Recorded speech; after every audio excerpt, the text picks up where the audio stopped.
some people talk and see our lives, our spiritual journey, as a healing journey. And I want to actually change your perspective on that, because when you think of something needing to be healed, you think of something being unhealthy or wrong, right? And there's absolutely nothing wrong with you. You are whole and complete and perfect exactly how you are right now in this very moment.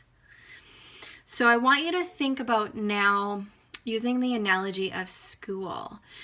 Think of life and your whole journey here as going to school. We have lessons that we've come here to learn, and they're actually encoded and embedded in our DNA, which is another topic of conversation, which I'm not going to get into today. But what happens is when we're not learning the lessons, they get embedded in our body, they get suppressed, and then they cause actual physical disturbances to our body. So think about it with the analogy of school. Now, if you were to go to school and you didn't show up for class, or you didn't pay attention to the lecture, you didn't do your homework, would you expect to pass the test? Would you expect to graduate from the class or the grade? Probably not, right? That just does not make sense. If you're not going to do the work, how are you supposed to pass it? So think of your life that way. Think of all the triggers that come up. Think of all the traumas that come up. Think about all the emotions that don't feel good, the things that just feel like a struggle to you. Those are like a magnifying glass right there on your lessons. And what happens is we try to just ignore them. We resist them. We push them down deep, deep into our core. And then it manifests into other things that aren't, that we don't enjoy, like diseases and aches and pains and all of those things, which again is another conversation. But if you are not learning the lesson from these things that are coming up for you, they are going to keep coming up for you. You're going to have to keep doing that test or that course over and over and over and over again. You get my point?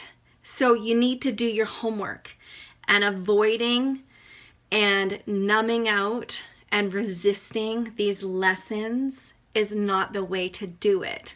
Unless you want to live in this suffering energy for the rest of your life. You have free will and you are more than welcome to do that. But if you're watching this video, most likely you don't want to do that. Okay, so my tips for you is when something comes up that does not feel good, when it triggers an emotion that does not feel good in your body, I want you to sit with it. I want you to listen to it and inquire about it. Question it. Okay, why is this coming up for me? Because the wisdom, the lesson is in that emotion. There is a gift on the other side of this feeling. And so just sit with it, listen, journal it out, whatever you need to do to just be present in the moment and acknowledge it. And just remember there's nothing wrong. It's just a course. It's just a lesson, right? There is nothing wrong with you. You are perfect exactly the way you are. And you are going through this journey like every single other person on this planet. You are going through all of these lessons. So let's shift things up. Let's actually start passing our tests, passing our lessons, so we can graduate to that next level, that higher frequency, that amazing life that you are here to live. Becoming whole, back to who you truly are, loving yourself, and just magnifying your beautiful love to everyone around you. Good luck with this, and let me know how this goes for you. And if you vibed with this video, please, please, please subscribe to my YouTube channel and follow me on Instagram. I would love to keep in contact with you and see how your journey is going. Sending you so much love.